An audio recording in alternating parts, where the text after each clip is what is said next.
नमस्कार दोस्तों, हर हर महादेव, जय माता दी। नवरात्रि का पर्व सिर्फ पूजा अर्चना का समय नहीं बल्कि देवी माँ के 9 रूपों की आराधना और विशेष भोग अर्पण का पावन अवसर है। हर दिन देवी माँ के अलग अलग स्वरूप की पूजा होती है और हर दिन का भोग भी अलग अलग होता है। आइए जानते हैं नवरात्रि के 9 दिनों के 9 रूप और उनके प्रिय भोग। नवरात्रि का पहला दिन माँ शैलपुत्री की पूजा होती है। माँ शैलपुत्री पर्वतराज हिमालय की पुत्री है।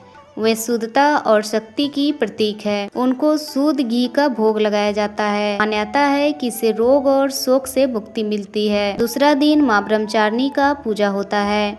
माँ ब्रह्मचारिणी तपस्या और संयम की प्रतिमूर्ति है।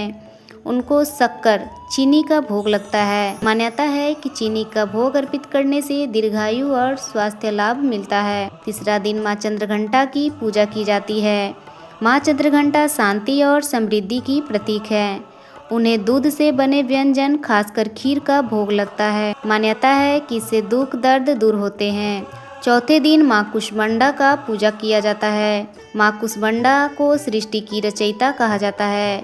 इनको भोग में मालपुआ पसंद है। मान्यता है कि मालपुआ के भोग से बुद्धि और विवेक का विकास होता है। पांचवा दिन माँ स्कंद माता का पूजा किया जाता है। माता स्कंद संतान और करुणा देने वाली माता है।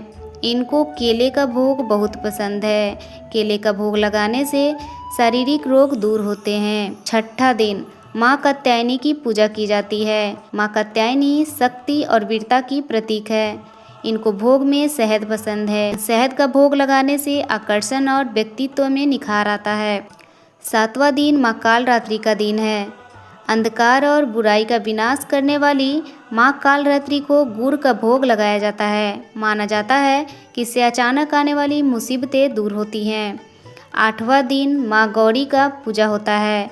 माँ गौरी शांति, सौंदर्य और ज्ञान की देवी हैं। इनको नारियल का भोग बहुत पसंद है, इसीलिए इनको इस दिन नारियल का भोग लगाया जाता है। मान्यता है कि माँ गौरी संतान संबंधी परेशानियाँ दूर करती हैं। नौवां और आखिरी दिन माँ सिद्धिदात्री। सभी सिद्धियाँ प्रदान करने वाली माता को माँ सिद्धिदात्री कहा जाता है। इनको तिल और अन्न से बने पकवान बहुत पसंद है। मान्यता है कि तिल और अन्न से बने पकवान का भोग लगाने से हमारा भय और बाधाएं दूर होती हैं। इसके अलावा नवरात्रि का विशेष प्रसाद है पूरी, हलवा और चने का भोग। कई जगहों पर 8वें और 9वें दिन परंपरागत रूप से चने और हलवा पूरी खीर का भोग अर्पित किया जाता है। यह प्रसाद भक्तों को शक्ति और समृद्धि प्रदान करता है। नवरात्रि के इन 9 दिनों में माँ के 9 रूपों की पूजा और उनके प्रिय भोग अर्पण करने से जीवन में शांति, समृद्धि और शक्ति प्राप्त होती है।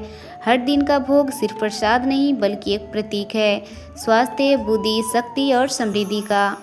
अगर आपको यह वीडियो पसंद आया हो तो इसे लाइक और शेयर ज़रूर करें और हाँ, चैनल को सब्सक्राइब करना ना भूलें ताकि माँ दुर्गा की कृपा हमेशा आप पे बनी रहे। मिलते हैं अगले वीडियो में एक और नई अच्छी जानकारी के साथ। तब तक के लिए धन्यवाद। हर हर महादेव। आप सभी को नवरात्रि की हार्दिक शुभकामनाएं। जय माता दी।